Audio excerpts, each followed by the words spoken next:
This is a series of shows that has to do with local heroes. Godot is a smoke jumper, and he's got some stories to tell, but also he's a proud citizen of Missoula, and he lives and works here, and he has a nice house in town, and from what I'm able to observe, he's got a couple dogs and a beautiful girlfriend, and life is good for Godot. So we're just going to talk about some of the things that have led him here and how he feels about things that are going on in Missoula, and probably we'll get around to some firefighting. So what brought you here? Well, it was kind of, I was coming home from a summer job in Utah. Got a job at the Forest Service there, and I was coming home. A friend of mine lived here, a friend that I went to school with in New York.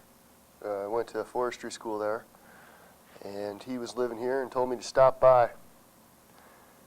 through on my way back to New York from Utah, which is kind of like out of the way. Right. But it was worth it because I came up through here and spent about 3 days with him, and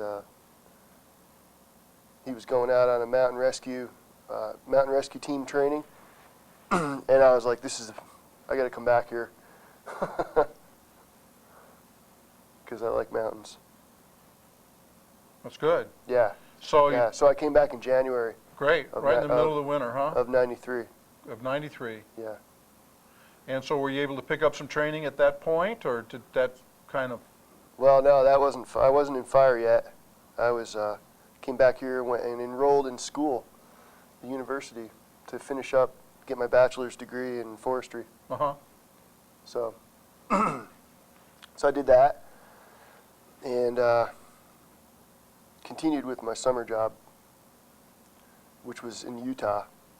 Then I worked. I was in Utah working, doing that same thing I was counting trees. I called it counting trees. Just basically going out and measuring, doing an Intermountain Research Station had a project. So I went out and worked on that project, and did that in '93, '94. I went to Alaska, Southeast Alaska, to Wrangell Island, and I worked again for the Forest Service doing silviculture work, counting trees, and boating around. It was pretty fun. Good. Beautiful, huh? Seeing whales, going to work, seeing whales. Right. That's pretty cool. Yeah, it is. And yeah, that was cool. And then '95, had a job here in Missoula, out of the aerial fire depot. I wasn't in fire yet. I was still trying to get into fire, but it wasn't working out. It was just a different path I was taking. Right. I wanted to be in fire, but I was still in the Forest Service, and I was still, I was doing what I wanted to do. I was outside working, So, that was a job doing ecology. I was what was it called? It was it was a ecology, eco data. I was doing eco data for the Columbia River Basin project. Good. And got my first training in '96. Great. And that was locally you got your training? That was in Montana. It was on the Beaverhead Deer Lodge National Forest. Mm-hmm. That's over, it was right outside of, kind of between Butte and Dillon. And did you then go into jump training later? Yeah, I didn't start smoke jumping until 2000. Oh, that's more recently. Yeah. Yeah. 96 was my first season in fire. And then 97, I liked it so much that in 97 I got on a hotshot crew. Now tell us something about a hotshot crew. And a hotshot crew is a 20-person crew, and you're a team that lives together for 6 months. And you go around the country and fight fire wherever it's burning, and you're considered the first resource people usually want as far as a ground-pounding crew, because you're efficient at putting in a lot of line. Okay. That's your job, putting in lots of fire line. Right. And what does that consist of? I loved that. That was great. Well, you've got sawyers out in the front with chainsaws, and then you've got diggers, and then scrapers and diggers and scrapers alternating, and then a couple people in there with radios, and then you have a superintendent walking around finding you new places to go and watching your back. Right. So all spread out through 20 people. And at that point, is there a wall of flame on you at that time, or are no. you some Well, distance away? sometimes. Sometimes. It's never really on us. Walls of flame aren't really on us. Okay. No, that's why we have people lookouts watching for us. But occasionally, about the closest you get to fire usually is when you're doing, as far as walls of flame, is when you're doing burnouts, and that's when you put in a line ahead of the fire or to the side of the fire, and then you burn it out with drip torches. You actually start it, Okay. and that's about the closest you get to big fire. But it's usually really controlled, hopefully. Hopefully, at that point, right? And If you've you're- always got to yeah. look out for that, of And course. if you're throwing fire on the ground, you better have it together. Right. So, yeah. So there's been at least some rumors of mishaps as far as starting fires, right, recently. Mm. So that's an issue that's still, Arson, you mean? I've understood that there was some Oh, backfires. yeah, that was in 2000. Yeah, got out of control. Yeah, that happens. Yeah. Depending on. See, that's the thing, is we have people from all over the country working fire in different fuels, and wherever you are, I mean, fuel can do different things if you're not used to it. Right. As far as.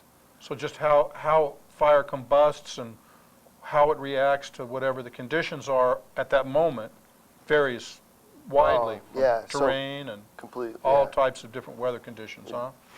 It's always variable. It's never the same. Right. The same piece of ground from hour to hour is not the same. You'll be hanging out at the base, waiting for a fire. Come in the morning, get our weather briefing. Weather guy, meteorologist is there, and Steve Stoll, he's a really animated guy. He's a good guy. He comes in and starts talking to us about the weather, telling us what's going on. What's going on with fire weather today? What do we expect? What to expect out there? Hazards, weather-wise, because fire is weather. Okay. So we get that in the morning, about the first half hour or so, and then after that we go and do whatever our little jobs are for the day. If you're working in the loft, you're working with parachutes. If you're working in the manufacturing area, you're sewing, making equipment, repairing gear. Or if you're working in Loadmasters, you're packing cargo boxes, getting cargo, paracargo. Usually and then we have an hour of PT where they give us a lot of freedom in where you do it that hour. Uh-huh. But, if you do it right after roll call and weather, it's kind of a good time. Right. Because then you get it in and Get your burn going for the day, yeah, huh? get it in. Go. We get an hour. Get an hour to go. What do you usually do? Well, it depends. There's no hills at the base to run unless you leave the base and go up. Because I like to run hills. So you can run the flat. There's a track out there, like a 2-mile loop you can do, or you can go in the workout room, get on a Stairmaster or treadmill, bike. There's all weights and stuff. I don't really do any of that. What I do is I usually try to do something cardio, Okay. and then I like to stretch a lot, and then I'll do some abs work, just like sit-ups and some pull-ups. I don't do a lot of pull-ups and push-ups, but I try to do the sit-ups and the cardio and the stretch. Pretty much every day Yeah, while you work. yeah. Yeah. And I should really be doing that all season, but you have ups and downs with it. So you got to maintain the basics, though. Yeah. And the basics are 7 pull-ups, 25 push-ups, 45 sit-ups, and a 1.5 mile run. Within a certain time limit. The run is timed 11.5 minutes. Okay. For a Or mile no, and a half. 11 minutes. 11 minutes for a 1.5 miles, which is Moving along, but no great speed. you're not sprinting, but No. you're not jogging. Right. Kind of, Right. you're in a run. Right. Especially you don't go for 11 minutes. You go for as fast as you can. Sure. And what do you do it in? Well, we all try to go sub 9:30 and last year was 9:31. Good. And, So you're doing a little over a 6-minute mile then. Yeah. That's moving it along. Yeah, could be better, but hey, you know. Yeah. And then we do a 45-pound pack test too. That's part of our training. Okay. But all right, so anyway, I was talking about the typical day. Right. Come in, do the weather stuff, do your workout. Some people say, oh, I'm going to wait. Some people are like, well, you know, we're already getting calls about possible fires. I'm going to, you know, what, you know, you don't want to go get yourself all hot and sweaty and dehydrated that soon. You know, so some In people case you got to go. yeah, because if you know you're going on a fire, you don't really want to go commit to going Right. working out, or just go do something light, something mellow. But so, you know, if we know if something's going on, we'll kind of hang around. Sometimes we get in there in the morning and it's like a quick fire weather briefing, and then, you know, first load, suit up. So pretty much wait around, and then you know if you're on the load or not. You know if you need to be like right now ready to go, or if you have some time.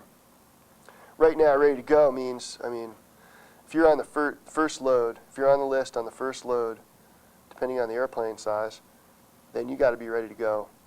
Pretty much when the siren goes off, I mean, you need to be, basically what you need to be if you're on first load is be in your boots and wearing your Nomex pants and have everything ready to go, so that all you do is throw on a Nomex shirt and then your jumpsuit,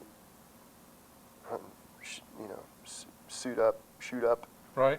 We're out of there. We try to get out of there as fast as we can. 10 And are you minutes. taking any personal gear with you at that point? Yeah, you have all that pre-packed. All that stuff's ready to go, and you have a little pack that you carry that straps right on hangs off your harness. Underneath your reserve, you have your personal gear that you carry with you. You're going to jump out of the plane with that personal gear. So Right. it can only be, I keep mine at 19 pounds, so you don't want it too much. No. Wait for, you know, get the call, the siren goes off. They'll yell on the loudspeaker, they'll get on there and they'll say, you know, what forest it is usually, where it is, and how many jumpers they want, and who they are. And they go down the list. And depending on the airplane, if we're in the Doug, the DC-3, then it's like usually 12 to 14 Mm-hmm. people. And cargo, all that stuff's already packed on the plane. So you suit up, get on the plane, right engine starts up, left engine starts up, and you got to wait for the plane to do its checks. If it's the first flight of the day, those checks take a little longer. If it's been flying and coming back all day, then the checks are quicker. Right. Plane does its check. You have a pilot and a co-pilot then? pilot and a co-pilot and Okay. a spotter and an assistant spotter. Okay. So that's the full complement aboard the plane at that time then, huh? No, they're not. Everybody kind of gets on at the same time. Like sometimes we get on before the pilots. Okay. The pilots we're all crowding the aisle, and the pilots are trying to climbing over us, trying to get there Right. to the cockpit. You know. Right. They get in and start it up.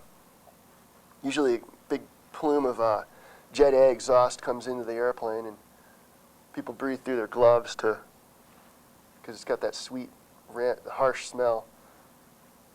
Gets your adrenaline going. Oh, good. You know you're on, that's it, huh? Well, that smell.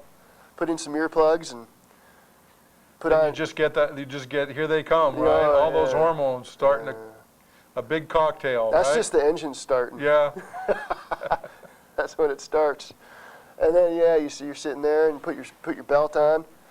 Make sure your PG bag, which is your personal gear bag, make sure that's stowed and clipped on somewhere, because you're flying without the door on the airplane. So if you let go of your helmet, it can roll down and go right out the door. Right. Plus, there's kind of a general air flowing around through the plane, and you know, everything's got to be tight and watched or clipped down or held onto. And you get into turbulence sometimes, and you bounce around, and yeah. So then we taxi out to the runway, and go to whatever the wind direction is. We'll go to that opposite end of the runway, turn into it, and we take off and start flying. And depending where we're going, it can be, you know, if we have a fire in eastern Montana, it can be a 2-hour plane ride, Mm-hmm. or if we're going to local, it can be 10 minutes. Nah, this was in August 2003.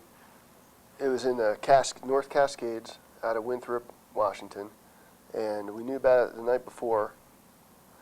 And we had just gotten there. We were on a booster from Missoula out to the Cascades, helping them out because they're getting a lot of fires. And Steve, the base manager, told us we'd be leaving it. We'd be trying to get wheels up by like 7 in the morning. So we got up at 6 and got to the base and got in the airplane and went out. We were in the. They have a what is it? It's a casa, and it holds 8. And so we dropped a 2-manner, and then we dropped another 2-manner, and then there was 4 of us left, and I was in the next stick of 2, and then 4 of us left, and we jumped on a nice little beautiful ridgetop in the Alpine Lakes wilderness up. It turned out being about 60 air miles from Seattle. Seattle city limits were on the map. Uh-huh. And the jump spot was a nice ridge top, just on the grassy side of it. One side was all timber, and one side was a little grassy meadow, a bit, maybe an acre in size. Pretty steep though. And we flew over and threw streamers and watched them, and the winds looked real good, real favorable. So we came back around and hooked up, and I was in the first stick, and we jumped, and we made it into the spot, and the second stick made it into the spot. We were pretty psyched about that. Called up the airplane, said, "Hey, we're all down here," and he gave me the name of the forest that I needed to talk to. So I got radio contact with them while he was circling, throwing our cargo, and got radio contact with Wenatchee, and they, I told them we have 4 people on the ground, and we're going to start hiking to the fire. Fire was maybe about a half-mile away, but we had to go right to the ridge top and then down the other side of the ridge into the timber.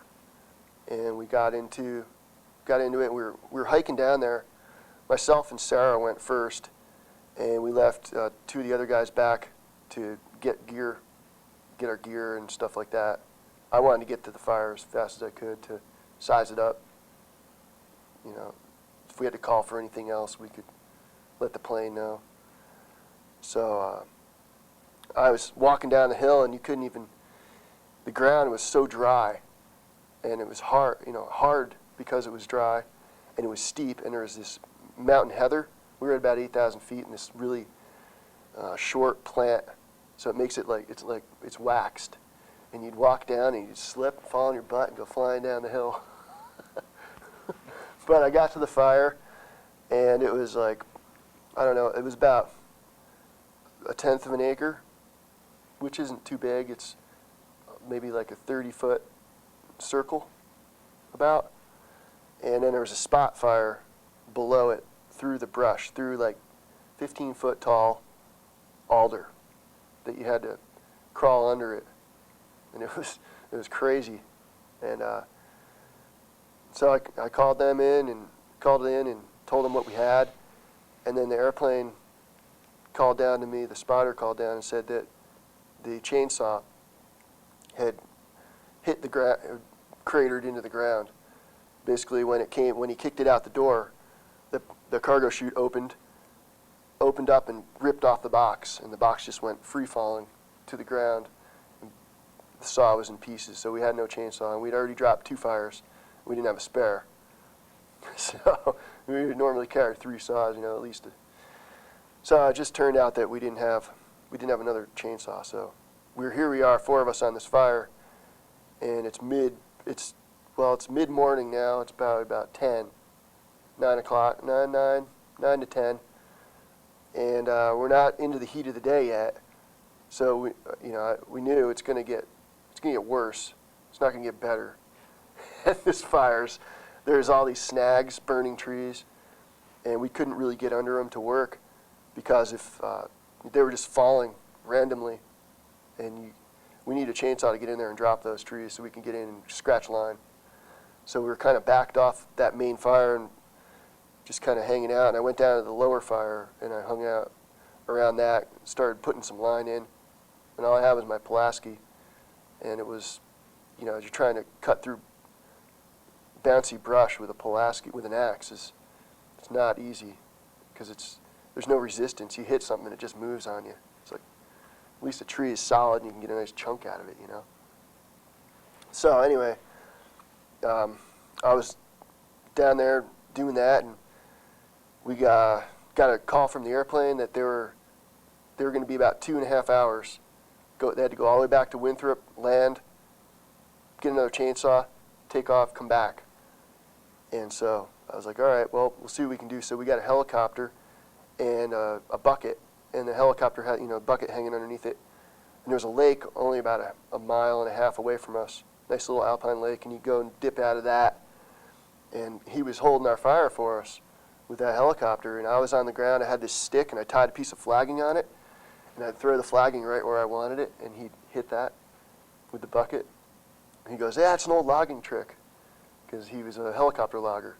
And he said, you know, when he was communicating with ground people, and he couldn't see them because of the thick timber or something, he'd have them wave a stick and put it where they wanted it. That way you weren't getting right underneath them. It was pretty slick. We were pretty psyched about the ribbon stick. He called it the ribbon stick. And so we were doing that, and then he had to leave for a fuel cycle. He ran out of fuel, or basically, you know, had to go back, reload fuel. And as soon as he left, our fire just started gobbling. It made a quick run up the hill through like 4 or 5 trees. But by that time, it made the actual fire size probably 10 times the size of what it was because of all the spots and showering sparks everywhere. And now it's later in the day, you know, it was about noon, and that thing, it made that quick little run, and then it just did this huge run. It just started to boil and black smoke, and it was all above us on the slope, so it was good. I mean, I was glad it wasn't below us.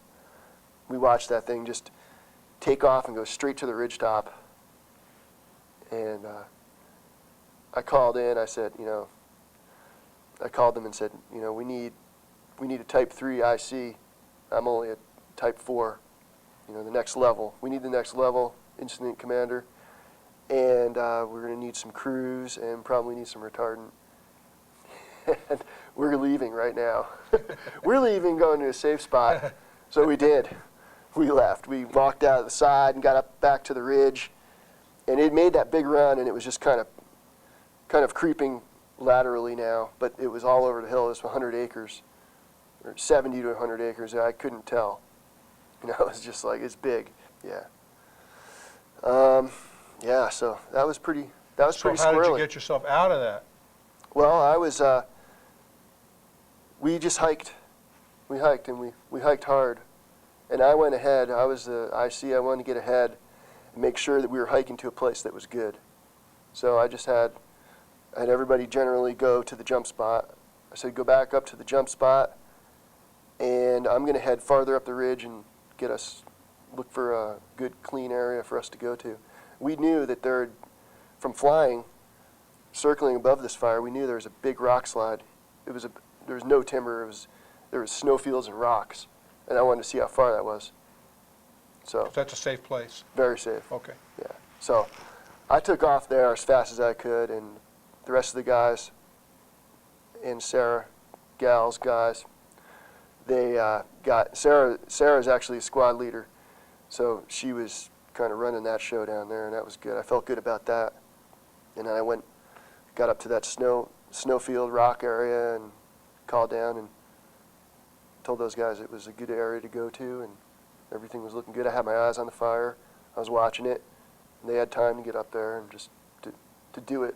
Right. Don't waste time. Good. And so everybody got out? Yeah. And eventually the fire was contained? Yeah, it only did that major run. Okay. It did that one major run, and then kind of went lateral a ways, And we didn't really fight fire anymore after that. We sat in the rocks, and I was talking to the district, telling them what we had, and then they came out and flew it with a helicopter and started managing it from a desk. And so you're there then at that time, and then you go back in, or do they take you out? They wanted us to stay that day and night. They'd come back. They'd send a helicopter for us in the morning. They wanted us to cut a helispot that day. Okay. So spend the rest of our day cutting out a helispot. So we did that. Right. We went and we found a good ground, a good spot on the ground where it was a good place to go, and just dropped all the trees. And they So were concerned. I'm They sorry. were concerned about the wilderness because it was in a wilderness area, so they didn't want us cutting a lot of trees, which happens a lot. Right. So you minimized that. Yeah, we did. Okay. And then, but normally you don't have, Murphy's Law is not working against you quite so hard. You go in with the full complement of people. Yeah. Your gear's working out. And Yeah. you're able to keep smaller fires Mm-hmm. from flaring up into more significant fires where they Yeah. have to bring in additional resources. Yeah. Oh, yeah. Definitely. That's probably 80%. Depending on the year, though, 2000. It depends. Right. Because really, you don't really have much control. If you get there early in the morning and everything's good, yeah, you'll do good, and you have enough people. We probably needed, we knew we needed 6 to 8 people on that fire, and he initially said, I'm putting 4 down here, Right. because we didn't have the people. We got 2 more, but still, by that time, it was gone. So Right. depending on the season, depending on a lot of things, Right. but I'd say probably 80% or 75 or 80. Success rate? Yeah, That's great. yeah, keeping them small. So tell us about skydiving or just diving parachuting into a remote location. Obviously, you've got to have your act together. You have to be pretty comfortable with yourself and the people you're going in with. Hmm. There's men and women that are fighting fires now. Yeah, How do you feel about that? it's how it's always been since I've been in it. Oh, has it? Yeah, I'm relatively new school. 96 is when I got in. And women have been in it, since the 70s, I think. Okay. But it's just getting increasingly more and more and more. And they're in the highest ranks, too. Sure. So And it's just a matter of whether or not you can hack it, right? It doesn't. Yeah, we all have to do the same training. So you analyze that carefully. Yeah, we usually know the prevailing wind direction, just, the pilot's flying, and we're flying, usually our standard is flying into the wind. So we know we're flying, and if we're looking down at the ground and we're flying this way, tracking this way, we know the wind's generally coming this direction, depending. Yeah, so we'll throw streamers, and the streamers tell us kind of what the wind's doing from the airplane down to the ground level. And we time those streamers. We time them, and if they're, anywhere between, somewhere about 60 seconds or so, about a minute, give or take, then it's usually pretty good. That tells us if there's rapid flowing down air or up air, Right. or things to look out for. Sometimes they'll throw streamers out, and they'll be out there for 2 minutes floating around because there's thermals, or they'll hit the ground in 40 seconds, Right. and that's too hard. That's coming down too fast. So we look at that, and we look how far they've drifted. We throw them out at our jump altitude, which is 1,500 feet. Jump out the door and count 1,000, 2,000, 3,000, 4,000, look 1,000. Yeah, when you look up, you check your canopy and make sure it's good. And then you grab your toggles, and you have 2 toggles. You have a right and a left. And, just turn in like that. If you have them all the way up, you have some forward drive.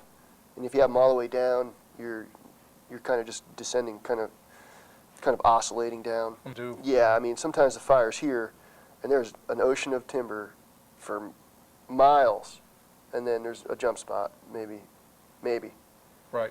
So, we try to get as close to the fire as we can, never right in it unless it's already blackened out, Some of the eastern Montana fires, you jump in the middle of them because it's just a good black field. Right. A good place, right? Yeah, it's a good place. Yeah. But, yeah. So, And then you're out there for about how long? On any given fire? Depends. Yeah. really depends. That day to 5, 10 days out? Yeah, usually at least that day and that night. You can count on that. And probably another day or two. That's starting to get into, we have enough food. Our cargo boxes have 2.5 days of food. Mm-hmm. And we have probably 2 days of water. How much do you keep with you? When you jump? Right. See, that all depends on your personal preference, how much you want to weigh. So that's considered personal gear? Water?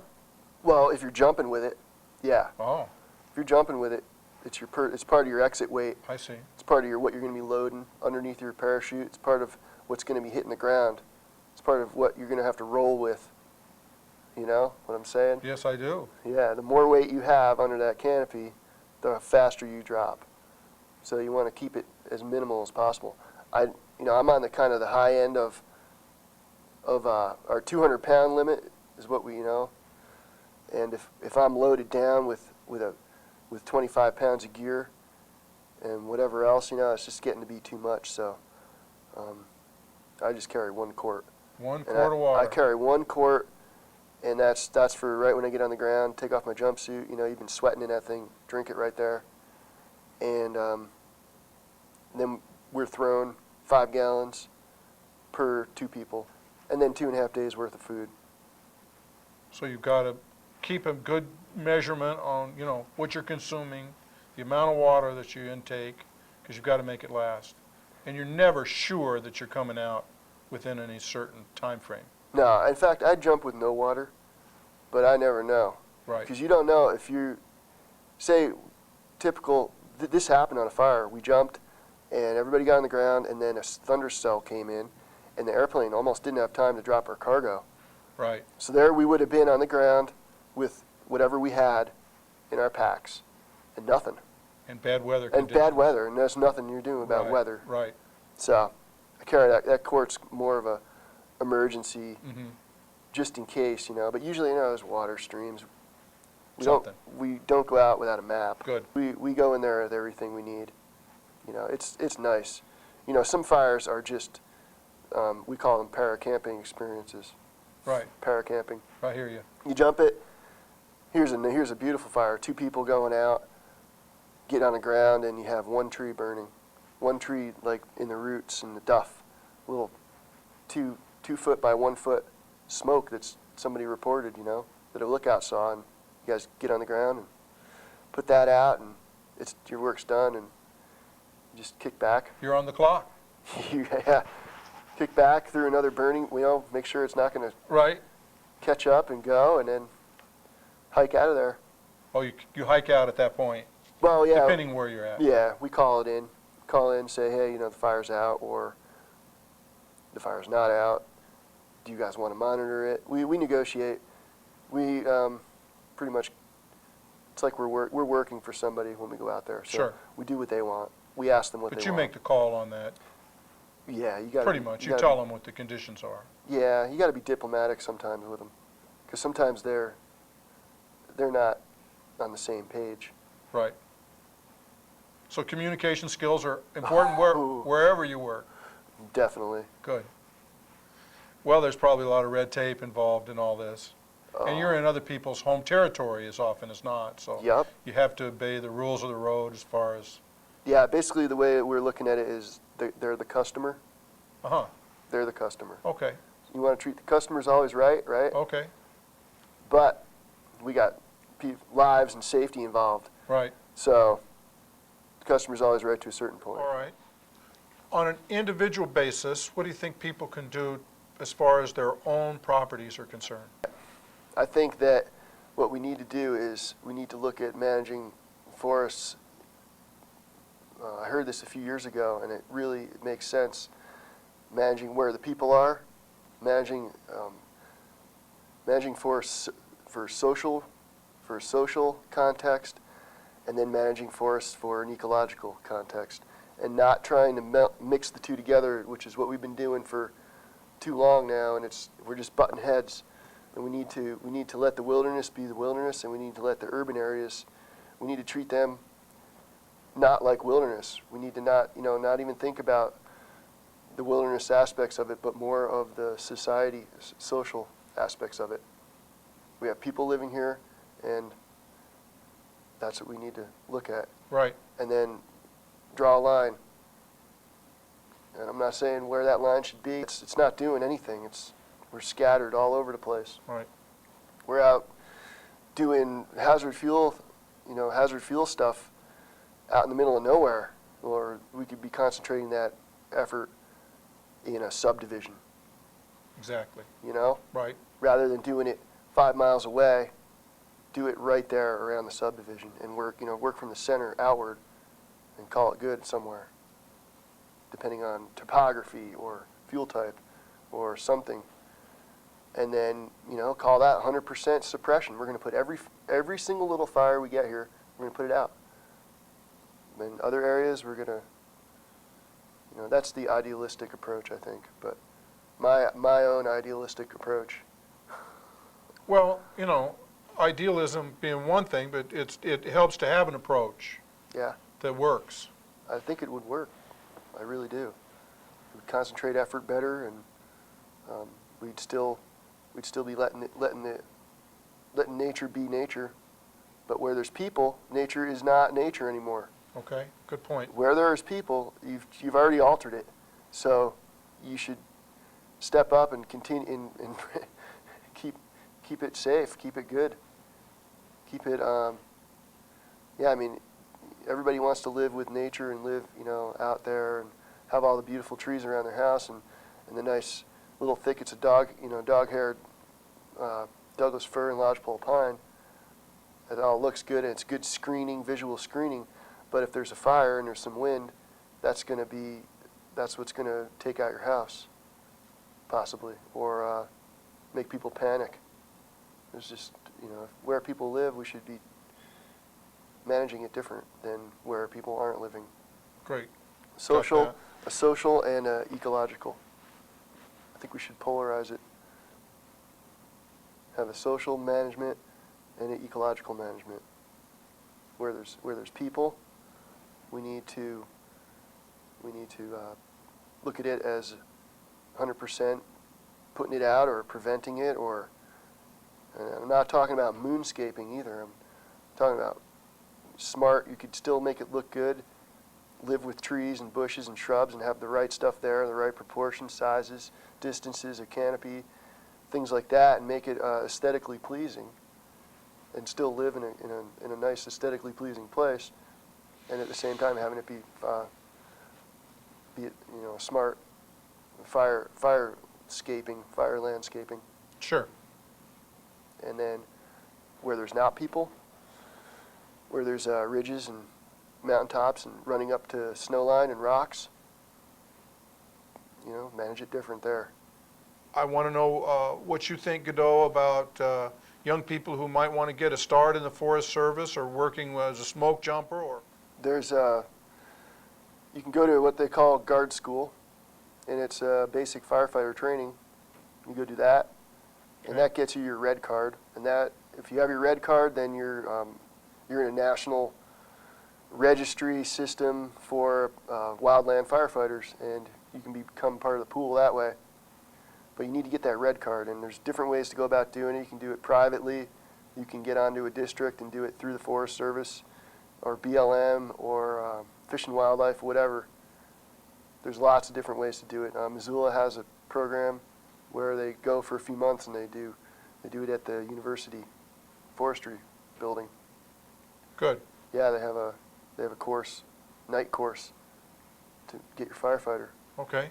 Or if it's a hot season, they sometimes put on a crash course in firefighting, and you can get it that way too in a week or in a couple days, Great. depending as long as you get the hours in.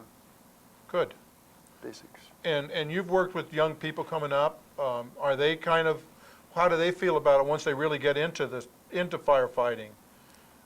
They either really like it, or it's obvious. It's two ways. It's either you really like it or you really don't like it.